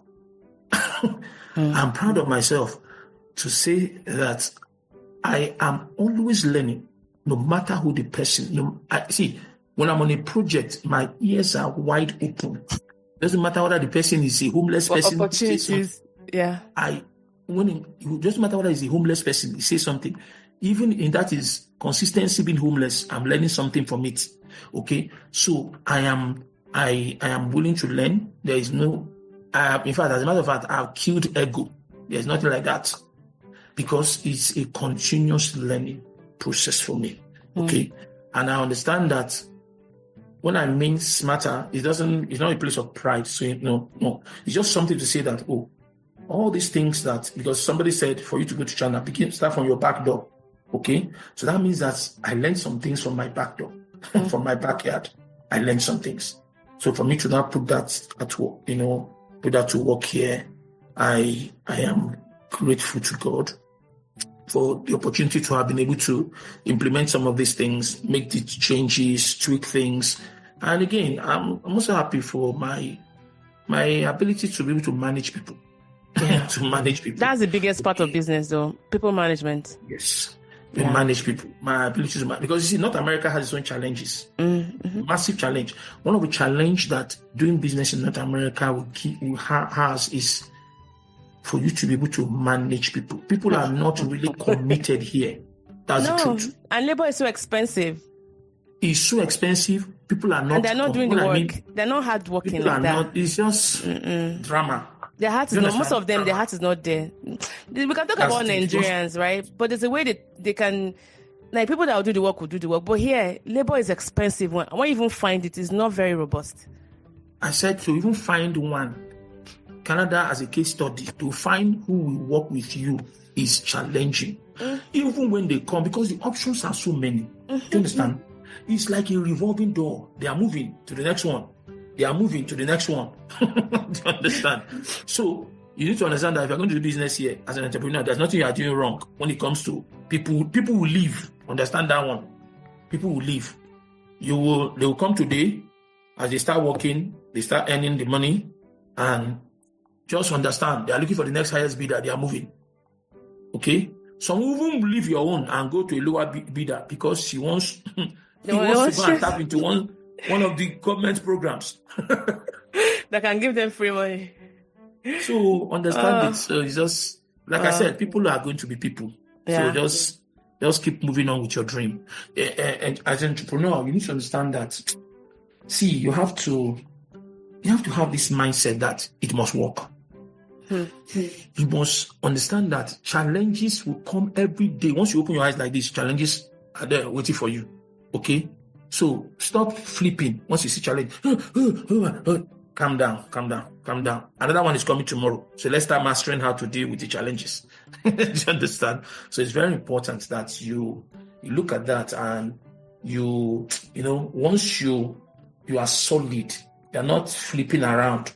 You're solid. You look at things and say, okay, fine, what's the issue here? Is this something I need to deal with now? Is this something that will affect the business? Is this something that I need to gain skill how to manage issues like this? Because one of the challenging things about North America is this. People can, you saw him today, you planned with him today. Today, we are going to do something tomorrow. My brother, you can come to work. You are wondering that this person that said, yes, we can take the land. You are looking for him.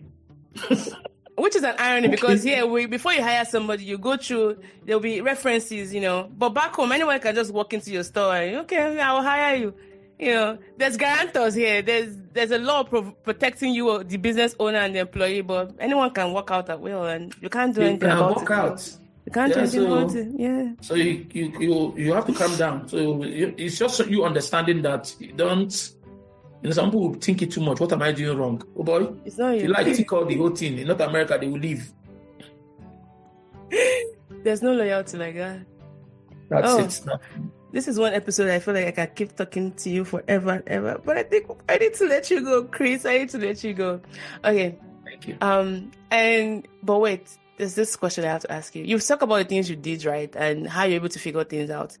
If you could go back again and look through your trajectory, from Nigeria to Canada and all of your other dealings in between, if you could go back and change one thing, what would you do differently?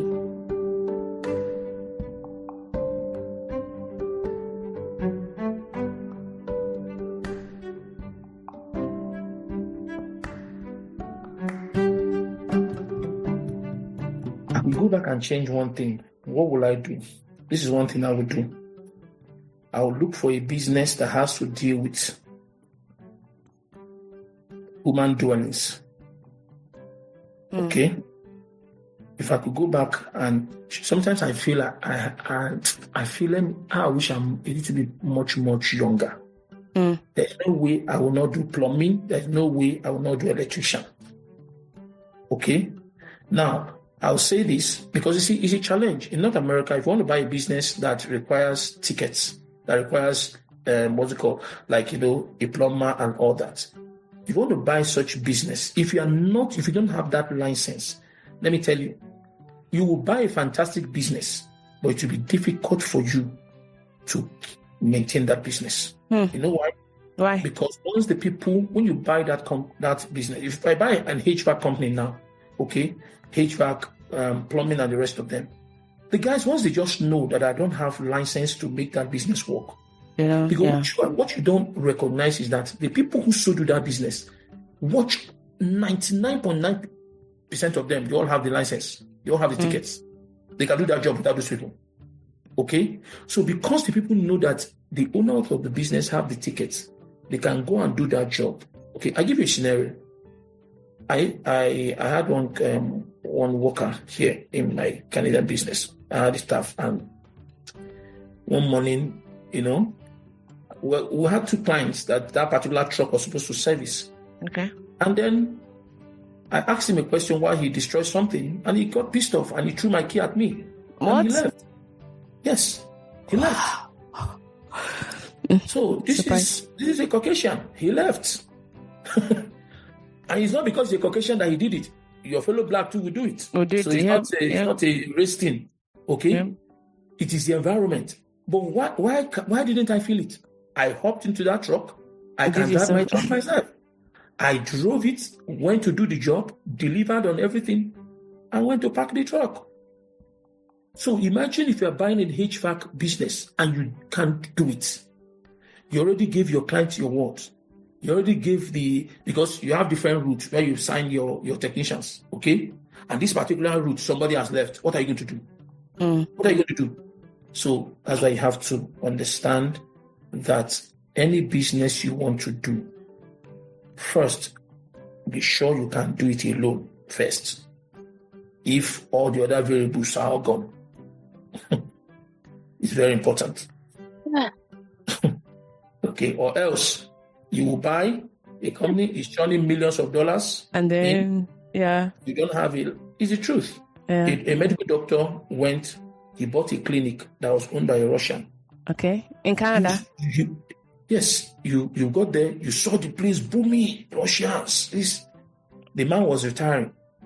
As the old man retired, all the Russian customers, they all went to look for the next Russian doctor. That's it. Can you imagine? Wow. Guy bought an empty castle. You have to now grow it organically. So it's very important for you buying business in North America is skill. You need to understand it. They are selling HVAC. Their cash flow is $2.5 million per annum. Just went, you grab it. You don't have license. You don't have the ticket. You don't have a red seal. You can't do it. If the people are not there, okay, all they need to do is just find out that you don't know it.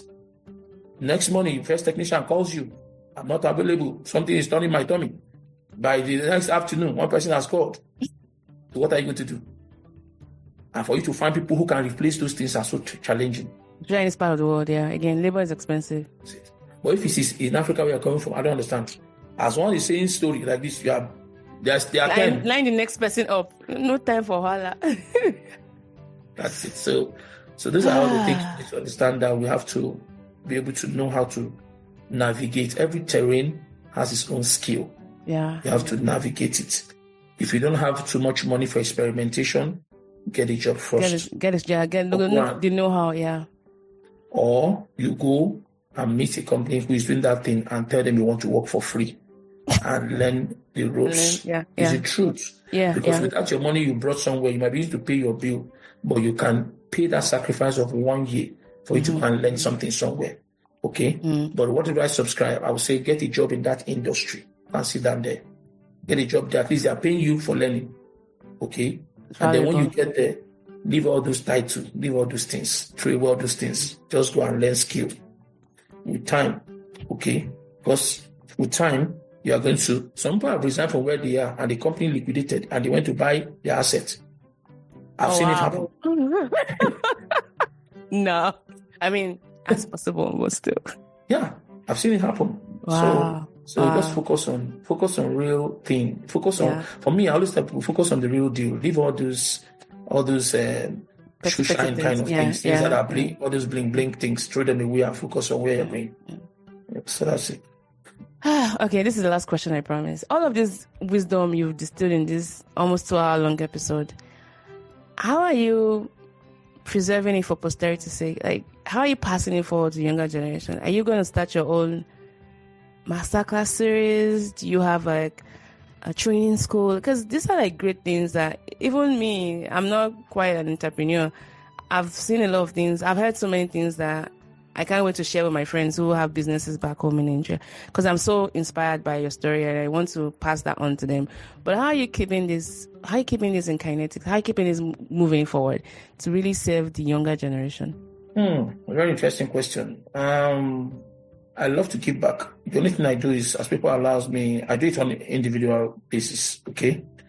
People talk to me and say, I want to start this. What do you think? Like a friend spoke to me recently.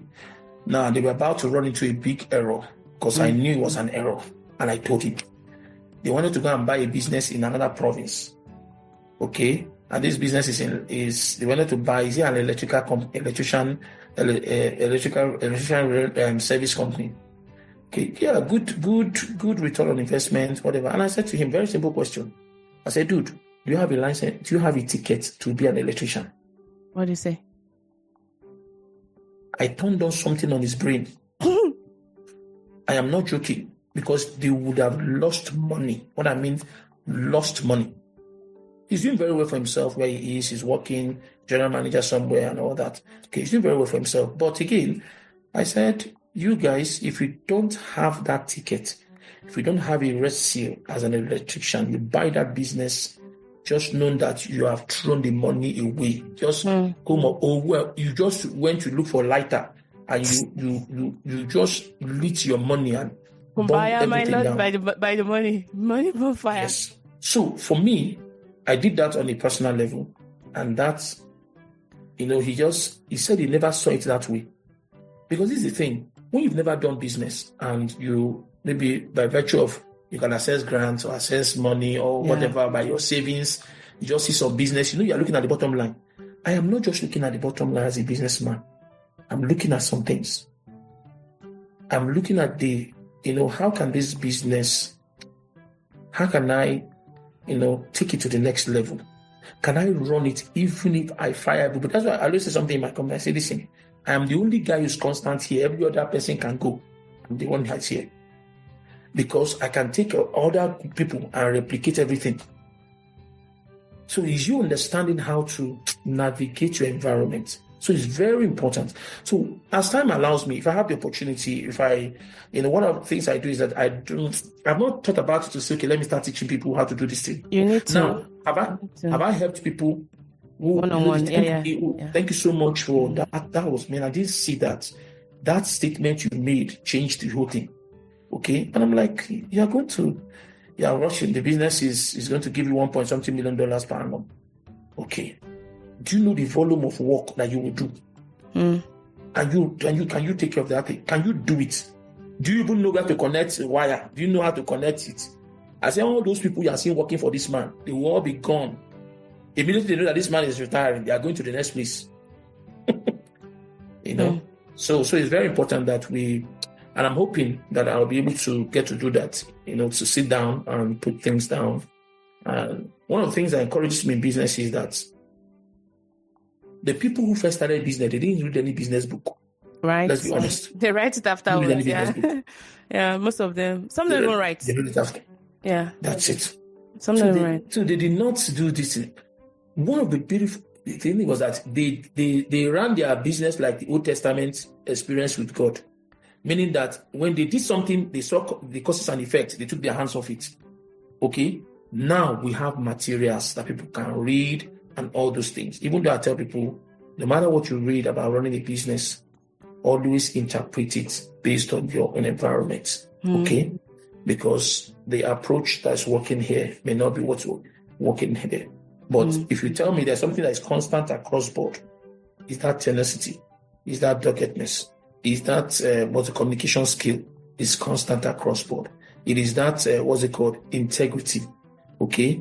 Even though I know that some people run business out of, with no integrity. And coincidentally, some of them, they are still in the game. But how they are managing it is what I don't know.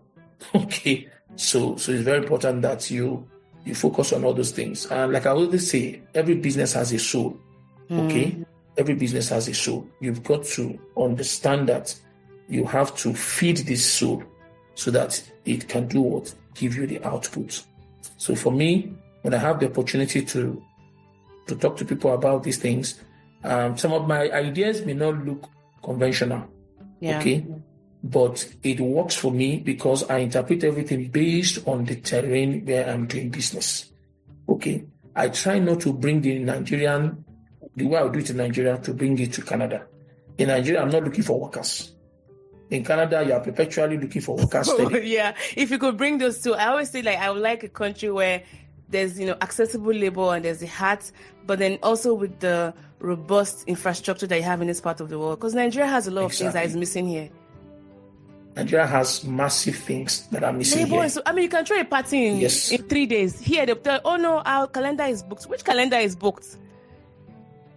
Which calendar? You have NEPA all the time. You have water. Why are you guys not doing the work? You know what I mean? Nigeria, you can put a party in 3 days. Vendors are there to do the work. Oh. I had a conversation with some people, some Caucasians, and we're making comparison. He said, okay, do you guys have this problem in your what's it called? The country of birth where you're coming from? Do you have this problem? I said, I don't know which problem. I don't know. Because we were discussing, they were saying something that the rate at which people, resign their job here and go to another place. It's also the rate at which people are fired too. Oh yeah, that's the truth. Yeah. In North America, you can have coffee today. You're in the boardroom. You are saying something. By next morning, coffee, sir, before the coffee, before you drop the cup, condensation dries out. Security. They are kicking you out, and the way they kick you out, they use a security to escort you out. They will pack all of the things. They use a security to secure you, to kick you out. So these are the things that you need to understand that different. So and I said, okay. So what is the thing that will paint to me the major to be the major issue in Canada, because there are so many support systems. Yeah. Do you understand? Government is the grandfather of everybody. Yeah. So they fire you at your job, you go for employment insurance. Yeah. You can eat that one for the next 6 months. Do you understand? No questions asked. No questions asked. Okay, you'll be fired. So you go there, you start collecting the money. In Africa, I won't stop saying Africa. In Nigeria, yeah. Because in Nigeria, you get fired, you go back home and think your life and see how, and start looking for the next one. I'm hoping that you can find it so soon. Because there are people that are depending on you for that, you have mouths to feed. So you can't come and be telling us, you can't be telling stories. Okay? So so there are two different zones. So it's all about that. So that's why I keep saying something that what this region lacks, this other region has it. It also tells us that nobody has everything. Do you understand? Nobody has everything. So all these giving of excuses, this is why I can't make it, this is why I'm dissing, understand that everybody has challenges. So you just have to do what? Make up your mind to surmount your own challenge in your own region. Surmount your own challenges. Okay? As an entrepreneur, understand that you will build. If you are building in Nigeria, understand that people will come. They will come and take the mat. They want to take the whole mat and go. You need to find quickly way to cut them some part of the cake and say, take this cake and leave me with this one. You need to find a way, or else there's nothing, So that's just it.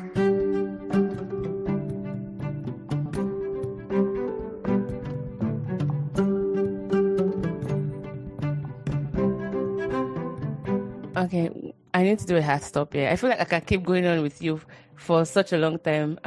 By the way, I don't always tell everybody to write a book, but you need to, I don't know how, maybe it's writing a book or doing YouTube series, but all this wisdom that you've shared here, which is just a slice of, what's in your beautiful mind, I feel like people need to hear more, especially young entrepreneurs, people like us, like Nigerians who are maybe transversing both worlds, maybe even though Nigerians in Nigeria. How do you make your business work? How do you have that confidence in your business as well, and paving the way for your workers, which is something I feel like we need to learn. So I just want to say thank you. I know your faith is the biggest part of your life. We didn't even talk about that, but Chris is a man of faith. Yeah, if you couldn't get that in everything he's saying, he's a man of faith and he lives in that principle. I just want to thank you. I've learned a lot from you, especially the importance of letting our rhetorics match that action, and for people that are starting out, make sure they get educated in that industry. Don't look over experience, and say, oh, I want to go to school first at the expense of gaining experience that can help you get to where you are. And as you're even getting the education, balance that with skills, right? And and get the utmost value in what you do, and take pride in what you do. And at the end of the day, you want to live a life that goes like, yes, I gave it my best, and I made my environment better. I made people around me better, right? And how do you know that? You've had people working for you for the past 14 years. You're here in Canada, and your business is still in Nigeria. I know you went back home recently. They haven't carried your business away. You can sleep at night. You don't have to keep looking at the CCTV, of your business, wondering if any worker is stealing from you. That for me is peace of mind. This is why I refuse to be an entrepreneur in Nigeria. But thank you. This was really gold, and I think I'm going to bring you back. I don't know in what capacity, but you have to come back because there's so much we can still explore. But yeah, thanks for coming on the podcast today. It was a lot. And my assistants, as you can see, we're hopping on the call. The group chat has been on fire. One of them has even offered to write a book for you for free. If you want somebody that can help you write your book, you have said something in them. Yeah, if I shoot your shot. But you've set our group chat on fire, and they're like, wow, that there's so many things they didn't know, and you've really encouraged them. And these are really smart young Nigerians, so that's resonating with them. Just wanted to give you that feedback, which is why I feel like you have a target audience in those young Nigerians of just changing narrative that we have right now. So thank you so much, and many thanks to your wife, because I know she had to hold on to the fort while you were on the podcast for about 2 hours. And yeah, so thank you, Chris. This was very meaningful, and I hope it was the same. Thank you. And thank you so much. Firstly, I want to say thank you for bringing me. There's something I love that you did. I've known you to be doing this podcast for years. See, I want to say this so that people can understand. You can have a friend who is doing something. Don't go being entitled, saying, why haven't this person brought to me? Why haven't this person brought to me? It doesn't work like that. Okay? I've known Tolani now for at least as much as I've been married, 16 years. Okay. But I never for one day said, Prof, I'd like to speak in that. There's no need for those things. So what am I saying? In your relationship, drop all these entitlement expectations. Listen. Go and prove yourself in what you are doing. There will be a day when your inner circle will look and say, who is the perfect fit for this conversation? And they will pull from that resources. Do you understand? Celebrate people, encourage people, be their apostle that talk about what they are doing. They don't have to call you. They don't have to invite you. Okay? Because it's time and chance that is happening to all of us. Yes. Okay? So I had to say this so that people can stop placing over expectation on their friend as if you want to choke them. To let them be and do what they are called to do purposefully. So that's one. Secondly, I want to say a very big thank you for bringing me, for believing that I even have anything to offer. Are you kidding me? I want to say a very big thank you for the opportunity, massive opportunity. Okay. And because we've known for years, you also allowed me to do what? To share from my heart. Okay. There was no inhibition or trying to polish anything. Okay. What I've said here is what it is, and that is what is going on. Okay, so I want to say a big thank you. Thank you to you and your team for the opportunity, and keep doing what you are doing. I already tell you every time, you're an inspiration. You're a pharmacy. Inspiration, look at you. You are plenty things. So I want to say a very big thank you, and you are doing something. See, Prof, I've always told you, personal level, you are doing well. That's all I will say. You're doing well. You're doing well. You're amplifying the voice of what we know, and you're also helping. You see, this thing is very powerful, and that's why before I came for this meeting, when you told me, since I followed you up immediately. You said this. I followed up. Yes, and I thank you for that. I understand what you are doing, and I didn't come. I wanted to speak in this meeting such that whenever anybody listens, they can take something home. So I didn't come mindless. I prayed about it and said, Lord, put words in my mouth that can help somebody out there. Okay? And that's why I'll go back again saying to you, I'm not building business with a mindset to transfer. to my own prodigy. Okay, I am building it to say charity, that if this is what I can contribute to the society, to this world. Yeah. I will do it, and I will do it with joy, and I will move on. Okay, so it's very important that we have this thing in mind, so that we are not myopic about what we are doing. So what we are doing is very powerful, and it's my utmost desire that God will strengthen your hands. Amen. And you continuously do well. And that's why whenever I see that we need to do the voting, I take it seriously. I like to vote so that we can keep elevating Sibyl, our voices. Yes. Sibyl. Thank you. Thank you so much. Thank you everyone for having me. Yeah. And if Oluwa, my VA, the one that offered to be your writer, she's going to reach out to you if that's okay. Are you serious? Yeah. Awesome. She's a good one. Yeah, because you have so many great gems, and hopefully that also helps with, because what you've shared. I mean, this is just a slice of the. I'm sure you not even go into all of the details of the things you've learned. It's been nice to capture those, and for posterity to keep moving those forward, and hopefully make our country better. So on behalf of everyone, this was the episode with Chris. If you love this episode, there's plenty more where that came from. For those who might be interested in reaching out to you or learning more about your pest control business or ground movers, where can they find you? Okay, you can send me a mail. Let me say my email is info@groundmovers.ca. Okay. info@groundmovers.ca. Or you can send to my personal email. Yeah. chimechris28@gmail.com. Okay. That's anytime. Just say Mo Sibyl. Once you say, just reference my prof. Once you reference prof, I will answer you very well. Once it's so generic, it might take 2 years before my answer will come. I'm being honest. You heard it from the horse's mouth. Thanks so much for honoring us, Chris. And I remain your host, Sibyl. Catch you guys on another episode of Sibyl Podcast. This has been part of our entrepreneurial series, and keep hustling. And hopefully, you take a lot of the gems that Chris shared today in improving your business dynamics. See you guys later. Bye. Thanks a lot, Chris.